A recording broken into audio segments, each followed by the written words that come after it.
Il est notre invité sur tout le regard de l'expert ce matin, Bandanga Simon-Pierre. C'est quoi le VAR, le village artisanal régional de Douala?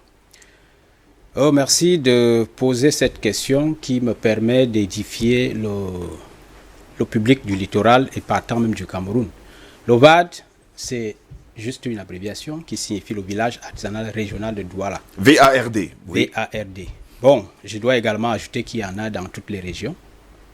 En dehors du littoral, il y en a... Dans toutes les régions du Cameroun. Dans toutes les régions du Cameroun. Oui. Et plus 2 villages dans des endroits ou bien dans des localités qui se sont illustrés depuis par la pratique de ces métiers de l'artisanat.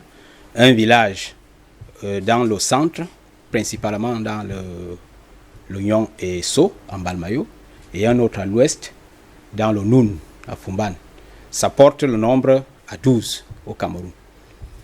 Voilà l'essentiel de ce que je peux dire sur le village artisanal. Et il est dirigé justement par l'État, il faut préciser également pour nos téléspectateurs. Oui, les villages artisanaux sont des structures rattachées du ministère des Petites et Moyennes Entreprises, de l'économie sociale et de l'artisanat.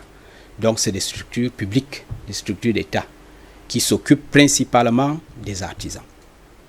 Et je dois dire qu'il faut déjà qu'on comprenne ce que c'est que... Quelle est la définition que les pouvoirs publics donnent de l'artisan ou bien de l'artisanat principalement? Je dois dire que l'artisanat est constitué de l'ensemble des activités d'extraction, je dis extraction, production, transformation, oui, entretien, réparation ou de prestation de services essentiellement manuels ou exercés à titre principal. Oui. Voilà tout ce que, lorsqu'on opère dans les domaines que je viens de citer là, c'est ce qu'on parle de la vannerie, de tressage. Oui, ils sont rangés quelque part, soit dans la production, soit dans la transformation, soit dans l'entretien, soit dans la réparation. Même les garagistes, comment vous les appelez, les mécaniciens, oui, c'est des artisans. Donc, tous ceux qui sont rangés dans des domaines que je cite là, et qui font essentiellement leur travail de manière manuelle. On voit d'ailleurs les images sur vos petits écrans justement de ce que vous allez retrouver au village artisanal régional de Douala. Justement, on voit les sacs qui sont fabriqués, on voit tout ça. C'est totalement un musée finalement. Oui, en quelque sorte, c'est un musée. Ça devrait même l'être parce qu'il faudra qu'on retrace vraiment la culture camerounaise. La culture camerounaise. Mais spécialement de la Sénégal-Maritime et sur du Mungo. Spécialement du littoral. Oui. Quand je dis littoral, entendez les 4 départements du littoral. 4 départements du littoral, le Vouri, le Mungo, la Sénégal-Maritime et l'Onkam. Et l'Onkam. Oui.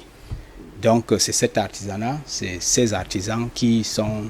Mais il faut préciser par ailleurs qu'il y a pas mal de Camerounais, surtout les Doualais, ne sont pas au courant justement de votre village artisanal de Douala.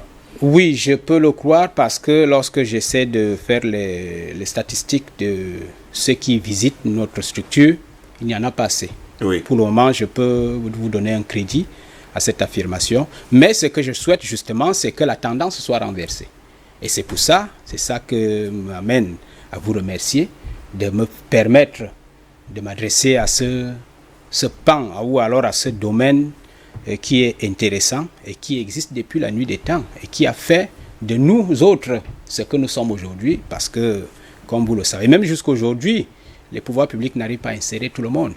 Mais la majorité trouve un moyen de s'insérer au niveau de l'artisanat. On voit les images d'ailleurs du village artisanal régional de Douala. Pas mal déjà. On voit tout ce que les artisans ont pu faire justement de ce côté-là. Ce bananier, il faut préciser par ailleurs qu'il est fait en fer. C'est le fer ou bien c'est... Oui, c'est artificiel, on peut croire qu'il est naturel. C'est un bananier artificiel. Et en plein milieu même de votre village artisanal. À l'intérieur de notre édifice. Oui. Parce que quand on dit en milieu, on peut croire que c'est à l'extérieur. Je dis à l'intérieur de l'édifice. C'est même une source d'attraction pour ceux qui n'y croient pas. Je les invite à venir visiter. Et certains qui sont arrivés dans ces milieux, à un moment m'ont demandé, mais monsieur le coordonnateur, vous avez des bananiers qui mûrissent ici et vous n'abattez pas. Je leur ai dit, bon, ça ne me gêne pas, moi je peux vous donner la machette. Et bon, c'est après qu'on s'est rendu compte que c'était un bananier artificiel. Et je dis, ça c'est l'œuvre des artisans. Tout ce qu'on voit sur l'écran. Tout ce que vous voyez là sur l'écran, il y en a, et il y en a, et il y en a, de toutes les formes.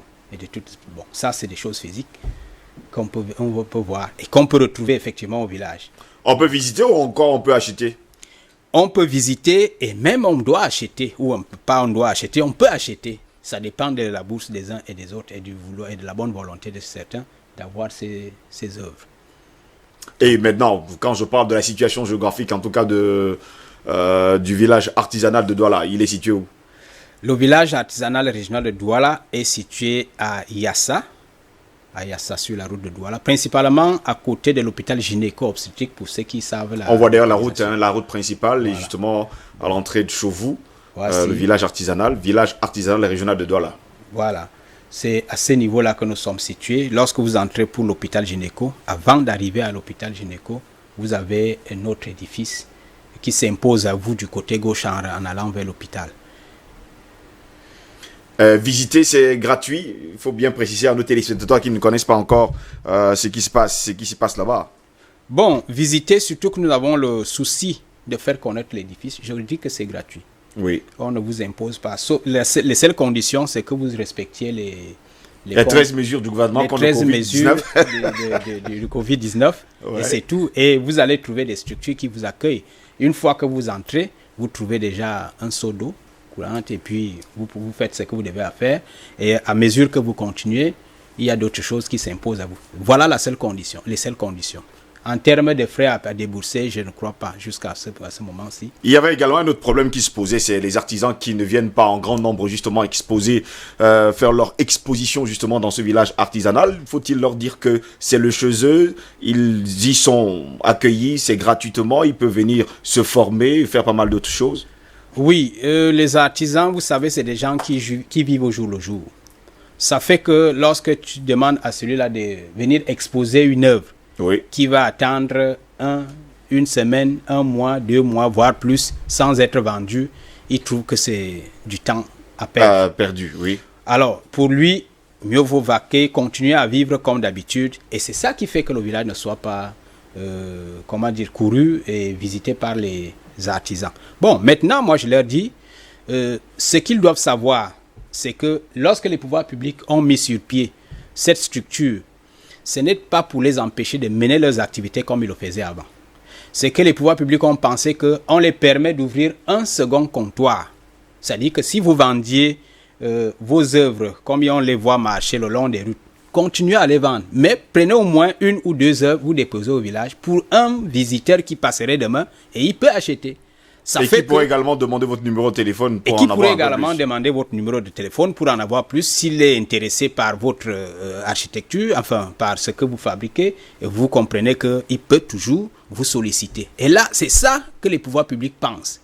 Aider l'artisan à accroître au moins ses petits revenus. Ça lui permet maintenant de faire un programme pour savoir comment vivre, comment éponger certains besoins, comment faire tout ce qu'il peut avoir besoin également. Faut-il également préciser que le village est conçu au moins sur 5000 mètres carrés et qu'il y a des espaces pour toutes les personnes ou alors tous les artisans qui ont besoin de fabriquer également sur place? Oui, je dois dire que le village a été conçu pour avoir des ateliers. Oui. Parce qu'il y a toute une section, on appelle en administration, en service, il y a toute une section qui s'occupe de la production. Donc il y a des espaces qui sont là-bas où on sollicite que les artisans s'installent. Parce que dans des pays développés où l'artisanat est pratiqué, vous pouvez arriver dans un village artisanal. Si vous voulez voir l'artisan à l'œuvre, on vous conduit quelque part, non loin de la structure. Donc vous voyez l'artisan qui est en train de fabriquer ces choses.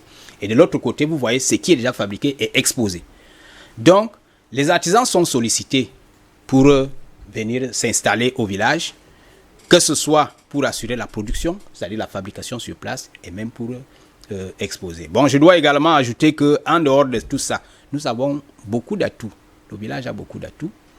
Vous avez un espace, beaucoup d'espaces qui nous permettent, par exemple, vous qui avez l'habitude de tenir des réunions ou des conférences, vous avez des espaces de conférences ou de réunions. Vous avez des espaces où vous pouvez vous entretenir à deux, c'est-à-dire ce qu'on appelle en jargon B2B, entretien B2B. Vous avez une sécurité qui ne dit pas son nom, c'est tout un village bien clôturé. Nous avons un vigile, nous avons un parking pour ceux qui ont des véhicules. Nous avons, comme je l'ai dit, des salles de conférence climatisées. Nous avons une terrasse en plein air, ça dépend de vous, de là où vous voulez vraiment être à l'aise. Nous avons également des productions artisanales que nous mettons à la disposition des visiteurs. Nous avons une cour, une vaste cour qui peut abriter 300, 400 personnes, ça dépend de vous. Pour des activités que vous voulez, ça peut être mariage, ça peut être funérailles, ça peut être baptême, ça peut être les foires, ça peut être tout ce que vous pouvez imaginer qui peut drainer beaucoup de monde. Mais sauf que maintenant, il y aura un peu des restrictions par rapport à l'actualité de l'heure, que je ne voudrais pas nommer parce que c'est une mauvaise maladie, mais vous me comprenez. On ne pourrait pas admettre que nous abritions un nombre au-delà de 50 personnes, mais quand même, c'est des structures qui ont été prévues pour abriter plus. Bon, avec l'évolution de cette fameuse maladie, je crois que les choses nous permettront. Mais déjà, il faut que le public soit avisé et informé que toute notre structure offre toutes ces facilités pour que les uns et les autres ne cherchent pas loin. Encore plus que là où nous sommes, nous ne pratiquons pas les prix des grandes structures. Je ne voudrais pas les nommer, qui sont à Bonanjo, à quoi et compagnie. Nous, on est au village, donc on a, disons, les prix abordables pour tous les citoyens camerounais. Du village. Les prix du village. Tout à fait. D'accord, ça signifie donc que tout le monde peut arriver chez vous, hein, et surtout avoir quelque chose d'un artisan. Tout à fait. Une œuvre artisanale, faite d'ailleurs avec les mains. On a d'ailleurs vu pas mal de belles choses, faites par des non-voyants, extraordinairement. Oui, nous avons, bon, vous savez, généralement, ceux qui opèrent dans l'artisanat, c'est ceux qui pensent qu'ils ont, je ne dirais pas raté la vie, mais c'est pas loin de leur conception. Et ils se cherchent pour également survivre. Et c'est pour ça que quand vous arrivez, je vous présente une œuvre, je vous dis que ça c'est fait par un malvoyant. Bon, parfois les gens ne me croient pas. Ne nous croient pas. Bon, mais moi j'ai dit, mettez-nous à l'épreuve. Si vous voulez, je vous conduis chez le malvoyant. Le malvoyant, et vous voyez comment il travaille. Donc, vous avez des œuvres là, et qui sont juste exposées pour que les uns et les autres essaient d'avoir une idée de ce que l'artisanat a. Je dois dire également qu'au niveau de l'artisanat, presque tout est vraiment artisanat. Presque tout est artisanat. Donc je peux découper un habit en petits morceaux, venir exposer là-bas, c'est ça de l'artisanat. On fistole ça. Oui, vous pouvez découper, mais sauf que comme nous sommes un village artisanal régional, je voudrais rassurer les uns et les autres que il n'y a pas de discrimination pour y arriver, pour exposer, mais c'est les œuvres que vous produisez qui discriminent. Parce que nous voulons présenter l'artisanat, l'excellence de l'artisanat au niveau régional. Je dois déjà dire qu'au niveau national, il y a le Salon international de l'artisanat que vous connaissez, qui procède aux sélections des meilleurs artisans dans toutes les 10 régions.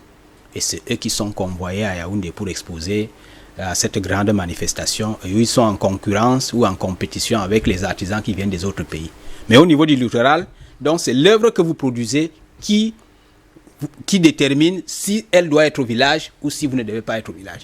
Ça veut dire que si votre œuvre n'est pas sélectionnée, vous avez encore du chemin à faire en termes de compétition. Et c'est pour ça que nous organisons des foires pour que les uns et les autres essaient d'apprécier ce que font les autres artisans et vous comparer à leurs œuvres pour voir s'il faut améliorer, s'il faut.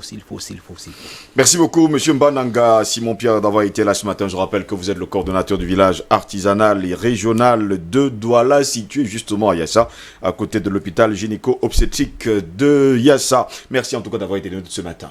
Je vous remercie, mais je dois ajouter que si vous avez une tasse de café naturel à vouloir prendre, ou un petit repas que vous voulez offrir à quelqu'un, le village également offre le village offre également cela. Un espace de ce genre. Ok, donc, pour ceux qui ne manquera pas en tout cas. Pour lutter contre le Covid-19, vous avez des tasses de gingembre. Tout ce qu'on vous dit là, hein, mais passez seulement, vous allez voir. Et la tasse va coûter cher? Non, au prix du village. Ce n'est pas que nous ne sommes pas à Bonanjo ou à Akwa. Oui. Pour que ce soit tel que vous pensez. C'est justement, le plan, il n'y a pas grand-chose à dire. Une tasse du village. Une tasse du village. À la portée de tout le monde. À la portée de tout le monde et au goût de tout le monde. Et au goût de tout le monde. Merci en tout cas d'avoir été de nous ce matin. Mesdames, messieurs, c'est ici que va s'achever cette autre édition de DBS Matin. Au plaisir de vous retrouver demain pour une nouvelle édition. Restez sur notre chaîne. L'information y est en continu. À demain. Au revoir.